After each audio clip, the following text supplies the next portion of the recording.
And in mentioning those, the president has been the president for almost 8 years now. These have happened under his administration. Some of it's cumulative from previous administrations. But with him being in the White House 7.5 years, where do you point the finger for those problems that you blame, unemployment and other issues? Well, I'm not sure the finger pointing. For example, when he first came in office, we were behind 800,000 jobs. There's been a net gain of jobs every month since he's been president. 20 million people have health insurance who did not have it before.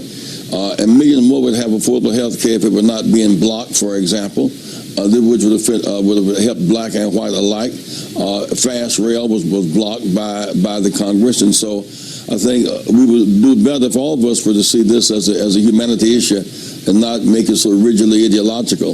I think all of us can do more, and at this stage must do more, because with these military-style weapons on the streets, this thing could get much uglier. There is fear.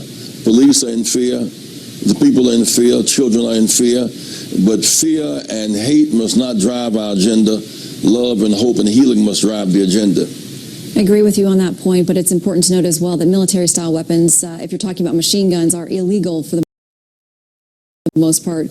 And I think it's a distinction that we need to make when we talk about that. Yeah, but in Texas, these AK-47s, not only can they shoot up theaters and churches, they can bring down airplanes. It is irrational to me to have military-style weapons that can shoot, but there's no defense against them. When this guy who was trained in the military unleashes with his training these guns, he could not be stopped.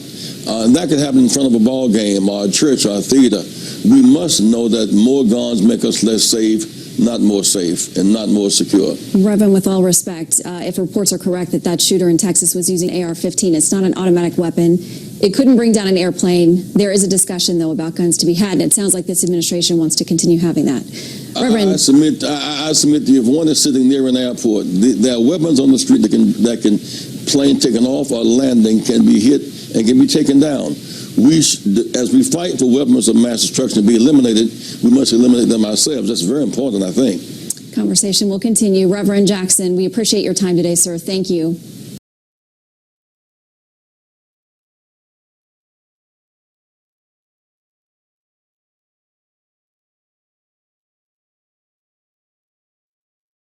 And in mentioning those, the president has been the president for almost 8 years now. These have happened under his administration. Some of it's cumulative from previous administrations.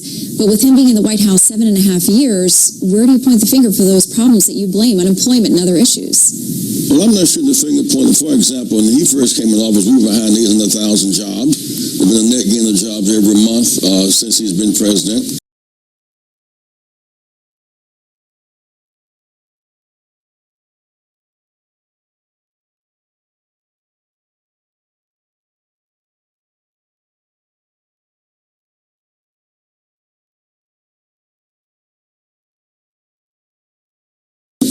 $20 million people have health insurance who did not have it before.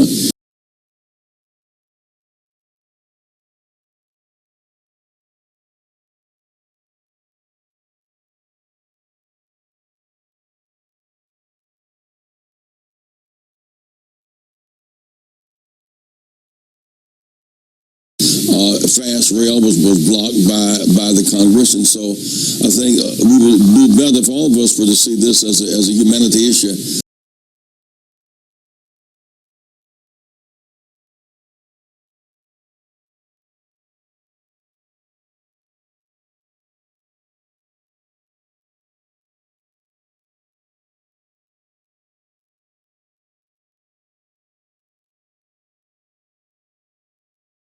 I think all of us can do more, and at this stage must do more, because with these military-style weapons on the streets, this thing could get much uglier.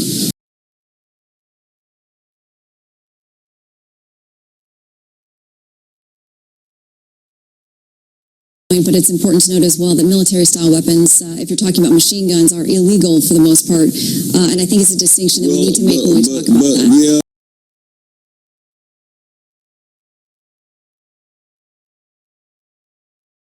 In Texas, these AK-47s, not only can they shoot up theaters and churches, they can bring down airplanes.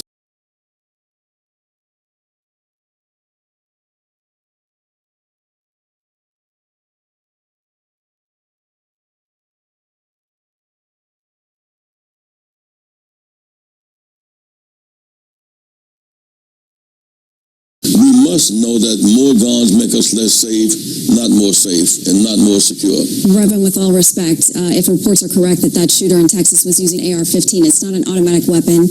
It couldn't bring down an airplane. There is a discussion, though, about guns to be had, and it sounds like this administration wants to continue having that.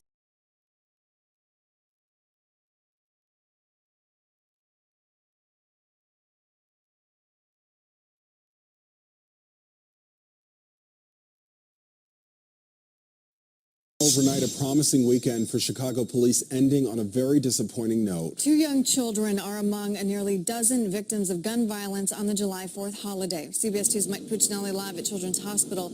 Mike, how are those kids doing this morning? At this point, we have not yet gotten a status report as to their condition, but we did hear that their conditions were stabilized at last check. We can tell you that there are actually 3 children that were shot yesterday that are all being treated right now in the emergency room here at Comer Children's Hospital. We've just gotten some numbers in from CPD. There were 16 more shootings from midnight till 6 o'clock this morning, and in one of those shootings, a man was killed. Now that brings our shooting totals to 4 dead and 62 wounded from Friday to 6 a.m. this morning. The youngest victims are, according to the Sun-Times, 5-year-old Tanaya Williams and 7-year-old Corey Bondurant. They were shot while playing in the street in front of their home last night. It happened at around 11 o'clock in the 5500 block of West Hermitage in Englewood. That's when police say an unknown offender opened fire on a group of people, shooting both children in the legs. 2 adults were also hit. The number of holiday weekend murders is down, though, to 4 from 10 last year.